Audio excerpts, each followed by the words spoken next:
When Strangers Feed You. A story of some humans, several cats, and a series of unusual happenings by Crystal Crawford. Note from the author.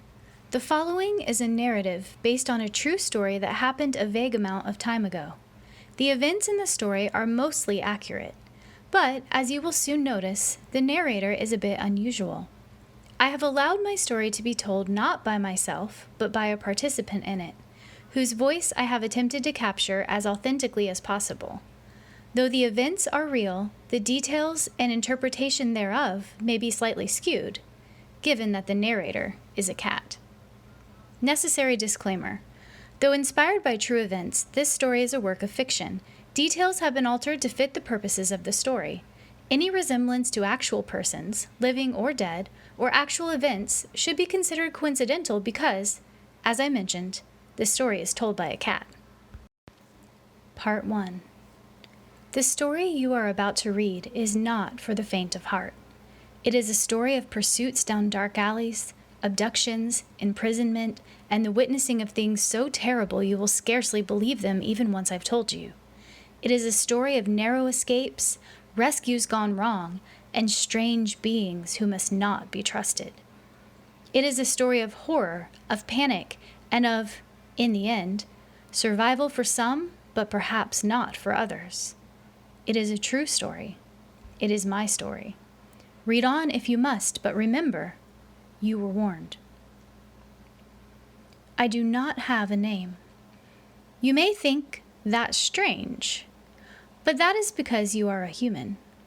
Humans place inexplicable value on naming things, but in our world, my world, we are known by smell, by sight, by movement. We do not call one another. We are there when we are there, and when we aren't, we aren't. There is no need for names. In my world, we are named only when we are captured. But since you humans may find it difficult to read a story about a creature with no name, I have chosen one for you. You may call me Sophia Black. The tale I am about to tell requires some explanation.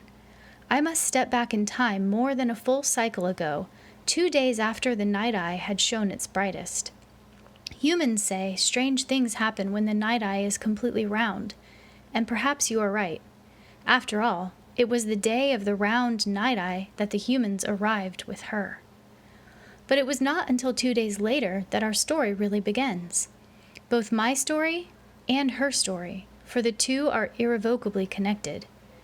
She was like me, but not like me. She had been captured. She had a name. They called her Colina. I have ever been cautious of humans, and as you will soon see, I have very good reason. I move in darkness, preferring to feed and to roam when the night eye is faint. If I must move when it is bright, I keep to the shadows, slinking along plant edges or beneath the undersides of those large box machines the humans move about in. But Colina had been kept by humans for too long. She had been changed by them. They had warped her mind. I still do not know if it was madness or courage that drove her to attempt escape while the day eye was high. Any sensible cat knows that it is when human eyes are most keen. Colina had been brought from afar in one of the humans' metal machines and was being held within a house in my domain.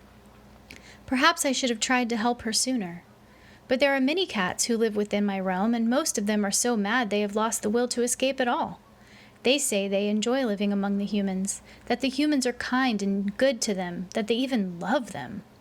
They are clearly delusional, driven insane by imprisonment and the daily torture the humans likely inflict upon them. They are beyond saving, and I gave up on them long ago. I assumed Colina was the same, and so I thought little of her, until I saw her desperate dash for freedom. The human's door was only open for a moment. I was bathing beneath a metal box machine, taking cover in its wide shadow. There was a flurry of human speech, motion, footsteps. I tensed, turning a wary eye and preparing to flee. And then I saw her. She was a flash of black against the grayness of their house, a blur of midnight in the day eye light. She shot past them in a breath, between one of their footsteps and the next, and they never even saw her. She made for the brush and dove in, sped down the buildings to the corner and beyond. She had moved right past the humans, beneath their very eyes. She had been within an arm's breadth of being caught and punished. I can only imagine how horrible the punishment for such an offense must be. But she had made it. Whether she was mad or brave, what cat can tell? But it had worked. She was free. Little did I know then what calamity her escape would bring upon me, upon all of us. Had I known the terrible fate to which she had bound me with her one careless action, I never would have cheered her success. I would have tucked my tail and run for my life, as far from that domain as my paws could carry me.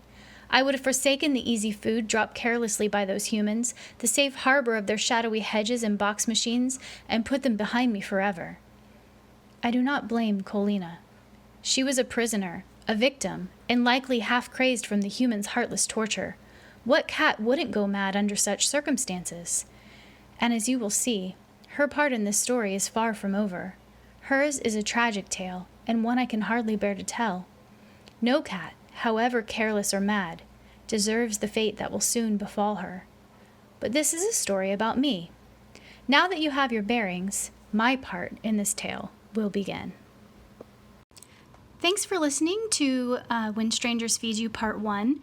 I'll be posting Part 2 in the next couple of weeks. Next week I've got a Trope Talk video going up, but the week after that I should be posting Part 2 of this story. So if you're interested in hearing the rest, be sure to check back then.